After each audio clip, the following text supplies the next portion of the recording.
Okay. तो ये हमारा वीडियो है और हमारा वीडियो आज का टॉपिक है स्ट्रिंग। स्ट्रिंग मतलब जैसे कि P, R, E, M 4 characters हैं। ये एक कैरेक्टर है, लेकिन जब इसको मैं इकट्ठा रखूँगा तो फिर वो कैरेक्टर एरे या फिर स्ट्रिंग बन जाएगा। ठीक है ना। स्ट्रिंग रिलेटेड काम हम बहुत करते हैं, बहुत सारा एप्लीकेशन है स्ट्रिंग का। स्ट्रिंग हम लोग सोशल मीडिया में मैसेजेस करते हैं, टेक्स्ट मैसेजेस करते हैं, है ना। और कितने सारे स्ट्रिंग रिलेटेड एप्लीकेशंस भी है, जैसे वर्ड प्रोसेसिंग करना वगैरह वगैरह। मतलब string is a very important kind of facility.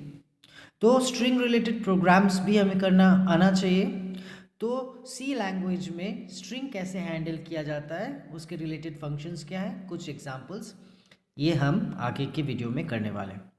लेकिन अगर स्ट्रिंग को अच्छी तरह से जानना है, स्ट्रिंग क्या होता है, कैसे काम करता है, तो हमें एक एरे का कॉन्सेप्ट होना चाहिए। तो अगर तुम लोगों ने पिछला जो मैंने एरे वीडियो अपलोड किया है उसको फॉलो किया है तो यहाँ पे कोई प्रॉब्लम नहीं होगा। लेकिन अगर नहीं दिखा है तो उस वीडियोस को पहले फॉलो करके फिर यहाँ पे आने से ये बेहतर तरीके से समझ में आएगा। ओके।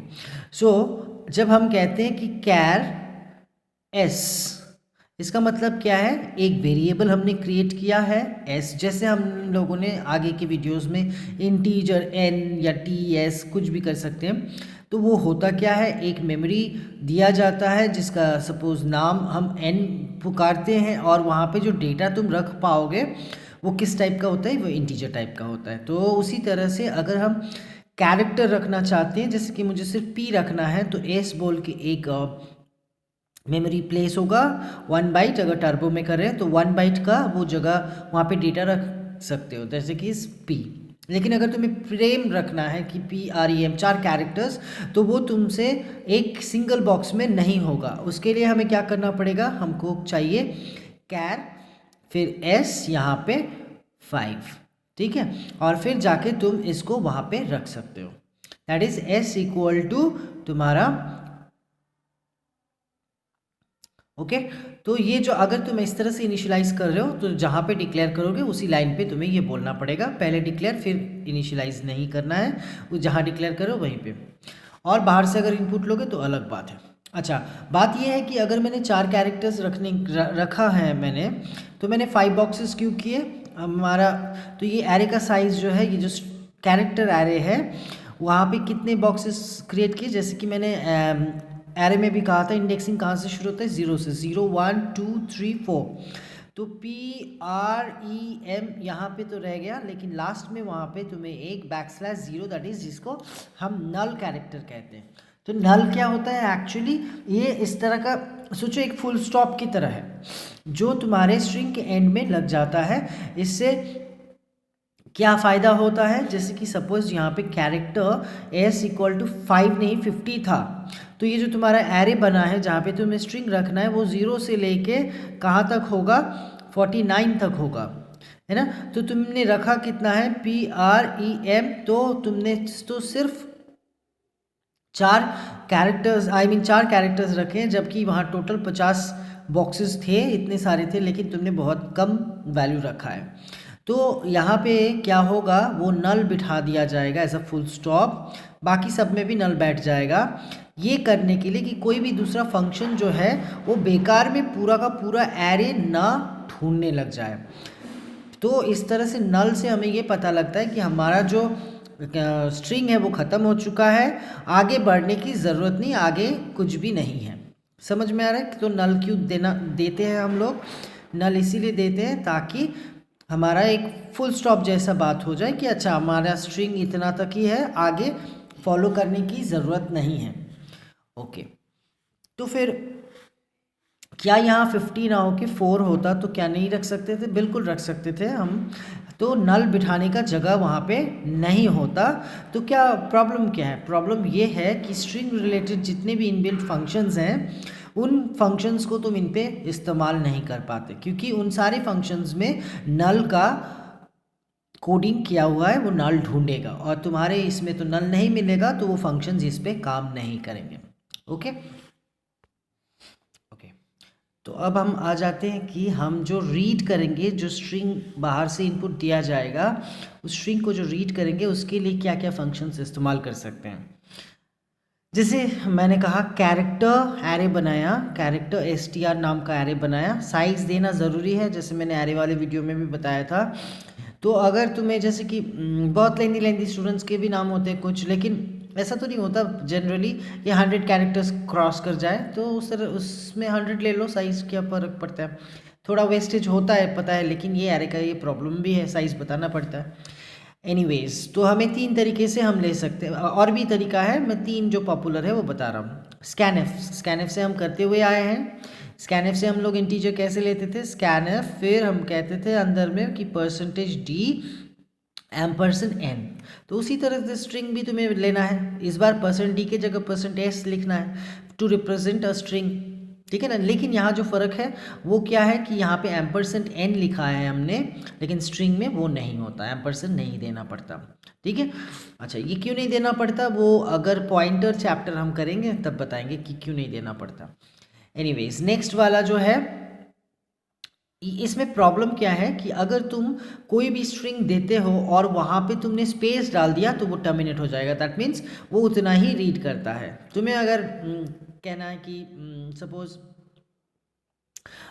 प्रेम कुमार, तो मैंने प्रेम स्पेस दे के कुमार देने की कोशिश करूँगा, तो ये जब भी मैं स्पेस दे दूँगा वो ख़त्म हो जाएगा, और उसने स्ट्रिंग में क्या रख दिया, ये, तो स्पेस नहीं जा पाएगा। तो तुम्हें अगर कोई भी स्ट्रिंग रखना है जिसमें स्पेस इंक्लूडेड है, तो गेट स्कैनएफ किसी काम का नहीं है, उसके लिए क्या है, गेट्स, ठीक है। तो गेट्स क्या करता है, गेट्स हमारा स्ट्रिंग ले सकता है, वहाँ स्पेस भी वो रीड कर पाएगा, ठीक है।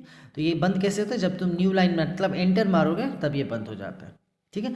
और तुम बोलोगे कि नहीं मैं तो पैराग्राफ्स लिखने वाला हूँ, मुझे न्यू लाइन अगर मैं एंटर करूँगा और वो बंद हो जाए तो फिर तो कैसे होगा, तो उसके लिए गेट कैर है। गेट कैर क्या करता है, एक एक कैरेक्टर करके रीड करता है, और वो तब तक चलता रहता है जब तक तुम उसको एक पर्टिकुलर, जैसे तुमने बोला कि जब तक मैं हैश न प्रेस करूँ तब तक मैं इनपुट करना चाहता हूँ। अच्छा चलो इसका एक कोडिंग लिखते हैं।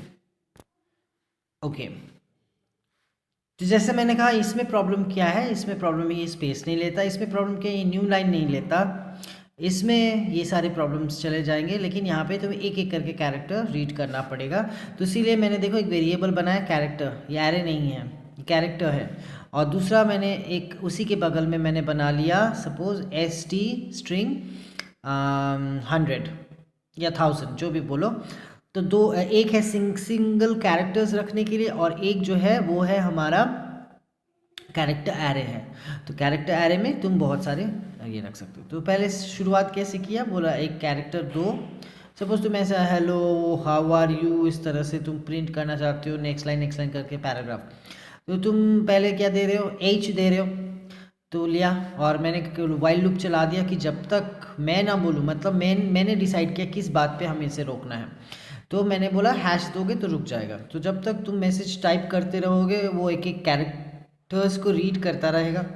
और इस कैरेक्टर एरे में जैसे कि पहले तुमने बोला h, तो h को ले जाके उसने क्या किया, उस एरे st एरे के i मतलब i कितना है, इंटीजर i कितना है, 0 राइट नाउ, तो इंडेक्स कहाँ है, शुरुआत में है, तो h को ले जाके रख दिया।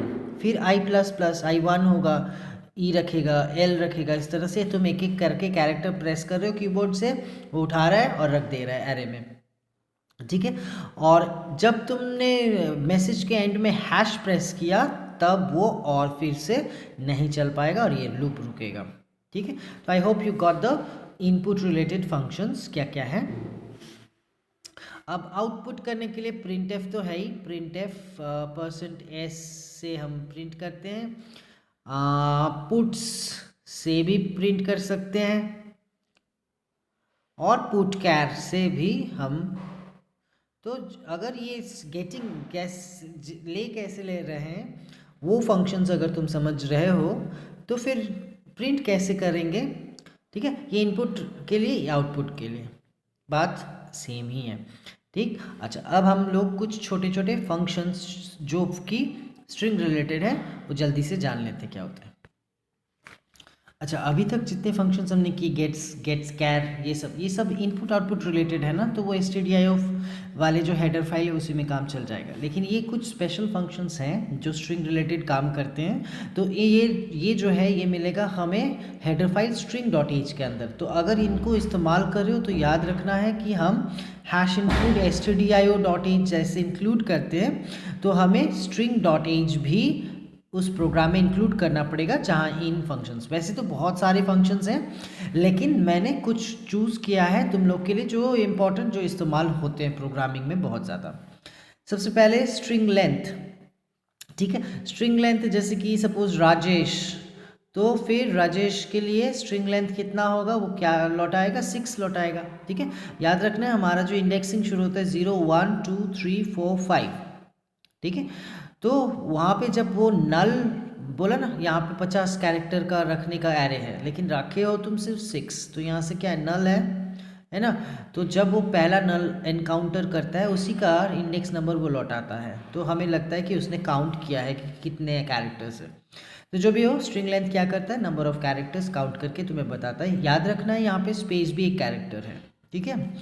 अच्छा, फिर strcpy स्ट्रिंग कॉपी, तो एक स्ट्रिंग है s1 है ना, दूसरा स्ट्रिंग है s2, तो तुम अगर बोलोगे जैसे कि इंटीजर n कॉमा m है, हम लोग बड़ी आसानी से लिखते थे n इक्वल टू m, है ना, कि m का जो वैल्यू, सपोज m का वैल्यू है 10, तो उसको हम लोग कॉपी कर सकते हैं n में। लेकिन तुम याद रखना स्ट्रिंग जो है वो बेसिक डेटा टाइप नहीं है, बेसिक डेटा टाइप कैरेक्टर है, लेकिन character array derive data type होता है। तो डिराइव डेटा टाइप पे बेसिक ऑपरेटर्स काम नहीं करते। जैसे कि अगर हम कहेंगे s1 इक्वल टू s2, ये ऑटोमेटिक शिफ्ट नहीं होगा, उसके लिए फंक्शन बना हुआ है, ठीक है।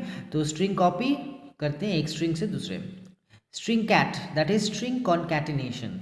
अगर s1 में है न्यू एंड s2 में है दिल्ली, तो फिर न्यू एंड दिल्ली, तो फिर स्ट्रिंग कॉन्कैटिनेशन से क्या हो जाएगा, न्यू दिल्ली हो जाएगा, तो ठीक है। जिसके बाद जो रखो स्ट्रिंग रिवर्स, ये मुझे बताने की ज़रूरत नहीं, उल्टा कर देता है। अच्छा, ये बड़ा इंटरेस्टिंग सा है स्ट्रिंग कंपेयर।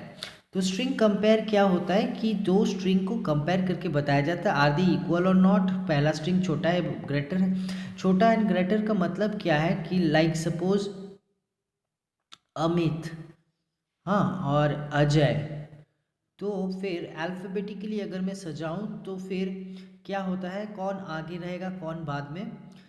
देखो ए मैच कर गया, यहाँ पे मैच नहीं हुआ, सो दैट इज़ यहाँ पे मिसमैच हुआ। तो हम यहीं पे कंपेयर करते हैं कि कौन आगे आता है कौन बाद में, ठीक है। ये पता करने के बाद हम बता देते हैं कि कौन सा स्ट्रिंग अल्फ़ाबेटिकली छोटा है, छोटा मतलब क्या, अल्फ़ाबेटिकली पहले आएगा, कौन सा बाद में आएगा, राइट। अच्छा, इसको जानने के लिए हमें ASCII जानना होगा, वो क्या है। अच्छा, ASCII क्या होता है कि American standard code for information interchange. जो भी तुम कीबोर्ड से की प्रेस करते हो तो उसके अगेंस्ट एक नंबर कोड होता है, ठीक है, जो वो यूनिवर्सल होता है। अगर मैं यहाँ से कोई मैसेज भेजूँ और उसका कोडिंग अलग हो जर्मनी के कोड से, तो हम लोग कम्युनिकेट तो नहीं कर पाएंगे। इसीलिए एक यूनिवर्सल कोडिंग सिस्टम रखा गया जो हर कंट्री के लिए सेम है, ठीक है। तो उस हिसाब से कैपिटल A है 65, कैपिटल B है 66, इस तरह से एक एक करके बढ़ता जाता है। तो अगर तुम बिगिनिंग वाला जान लो तो कैलकुलेट करके, जैसे कि मैंने उसी हिसाब से J का ASCII वैल्यू निकाल लिया, ABCD इस तरह से करके मैंने देखा J कहाँ पे आता है, तो 65 66 करते करते ये आया है। B, तो स्मॉल a का है 97, स्मॉल b का है 98, इस तरह से आगे बढ़ेगा। तो बड़ी आसानी से ये याद रह सकता है, खाली इतना याद रखना है 65 कैपिटल है, 97 स्मॉल है, ठीक है।